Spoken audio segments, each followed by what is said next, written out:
Kita yakin untuk Anda dan untuk saya, Tuhan Yesus memandang positif. Jangan ikuti seperti ahli Taurat yang melihat segala sesuatu negatif. Mari kita lebih sering berpikir positif, karena Tuhan pun melihat kita dengan positif. Milikilah pengharapan, milikilah ketenangan, dan dari situ kita akan memperoleh kekuatan. Dalam nama Bapa dan Putra dan Roh Kudus. Amin. Rahmat dan damai sejahtera dari Allah Bapa dan dari Tuhan kita Yesus Kristus bersamamu Dan bersama-sama rohmu. Saudara-saudariku, juga Anda yang ada di rumah mengikuti Ekaristi secara online ini, kita berserah pada Tuhan seperti Abraham dalam bacaan yang pertama. Ia sebagai bapa orang beriman berserah kepada Allah dengan mengorbankan Ishak, putra yang lama dinanti-nantikannya. Tapi bila Tuhan memang menghendaki, dia berserah. Kita pun hari demi hari mesti belajar untuk hidup dalam penyerahan diri kepada Allah, dan kita percaya bahwa sebetulnya Allah membimbing kita pada karya keselamatan, menjauhkan kita dari kebinasaan. Mari kita siapkan hati dengan mengakui kelemahan dan kedosaan kita. Kerap kali kita belum berserah diri kepada Tuhan dan masih berkutat dengan pikiran dan prinsip kita. Marilah berdoa. Allah Bapa sumber kedamaian sejati, jangan hendaknya Engkau berpaling dari kami manusia ciptaan-Mu, tetapi berilah kami pengharapan pada Yesus Adam yang baru, yang telah menunjukkan jalan menuju kedamaian-Mu. Sebab Dialah Putra-Mu, Tuhan dan pengantara kami yang hidup dan bersatu bersama Dikau dan Roh Kudus, Allah sepanjang segala masa. Amin. Tidak mudah bagi kita untuk percaya, untuk berserah kepada orang lain, terlebih yang belum kita kenal. Bisa-bisa kita kena tipu.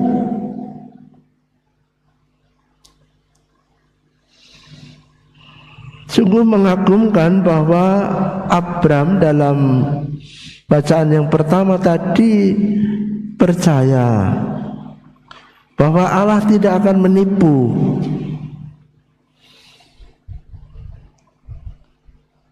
Abraham dalam ketenangan, bukan dalam kegelisahan ketika mau mempersembahkan anaknya, karena dia percaya pada Allah. Tidak mungkin Allah itu membinasakan.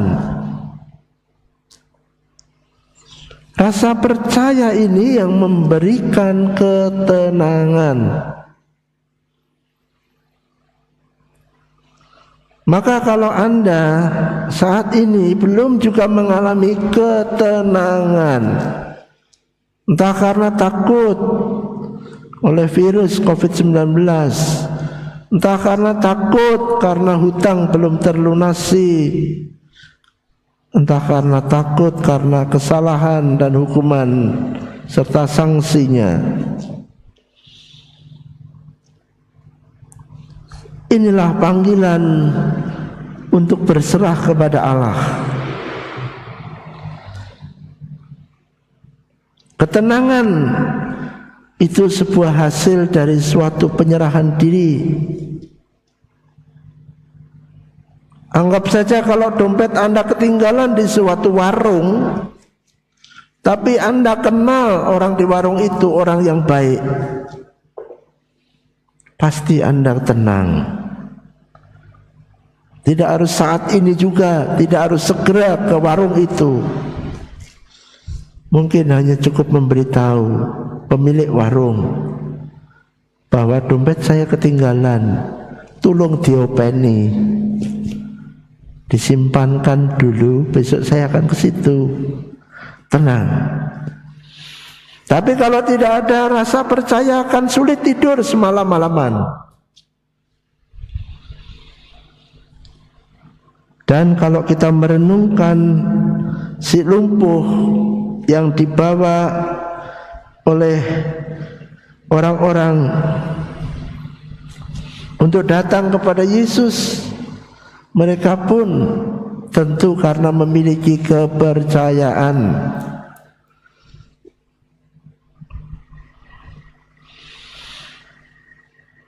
Dan saat itu memang sakit atau penyakit itu kerap kali dihubungkan dengan dosa. Juga sampai sekarang pun kalau orang sakit lalu bertanya, dosaku apa kok aku mengalami sakit? Sebetulnya karena beban psikis. Kerap kali juga kesehatan jasmani terganggu.